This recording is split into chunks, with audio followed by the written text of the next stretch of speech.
இந்த உலகம் எதை நோக்கியோ பயணிக்குது, நாம் வந்துட்டு மார்ஸில் வந்துட்டு முடிஞ்சால் ஒரு இடம் வாங்கி வைக்கலாமான்ற அளவுக்குலாம் நம்ம பேசிகிட்டு இருக்கோம். எலான் மஸ்க் அது பண்ணுறாரு இது பண்ணுறாருன்னு சொல்லும்போது ஒரு ஃப்ளைட் ஆக்சிடெண்ட்டை தவிர்க்கிறதுக்கு துப்பு இல்லை அப்படின்னும் போது இப்போ என்ன இதுக்கு இதெல்லாம் நம்ம பண்ணணும் அப்படிங்கிற அந்த ஒரு கேள்வியெல்லாம் நமக்கு நேச்சுரலாக வருது இல்லையா? எதுக்கு நீ மார்ஸுக்கு போகிற, எதுக்கு நீ விண்வெளிக்கு போகிற, எதுக்கு இருக்கிற ஒரு ஏர்த்தை விட்டு இன்னொரு பிளானெட்டில் போய் என்ன பண்ண போகிறீங்கன்ற அது ஒரு கேள்வி தான் வருது.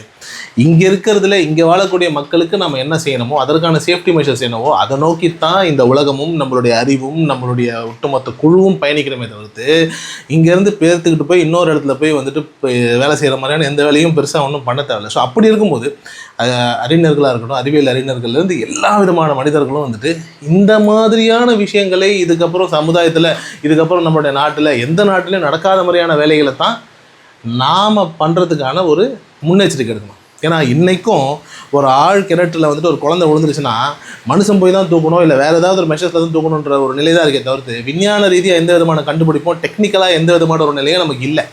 அப்போது முதல்ல நாம் சரி செய்ய வேண்டியது அதை தான். அடிப்படையே இங்கே நமக்கு ஏகப்பட்ட கோளாறு இருக்குது அப்படின் போது இங்கே ஒவ்வொரு நாடும் தன்னுடைய சிட்டிசன்ஸை வந்துட்டு பொக்கிஷமாக அந்த உயிர்களை வந்துட்டு பொக்கிஷமாக பாதுகாத்துக்கிட்டு வருது. அப்போ இந்தியர்கள் வந்து அதிகமாக பாப்புலேஷன் இருக்கிறதுனால நம்ம அப்படியே அசால்ட்டாக விட்டுற முடியுமா என்ன?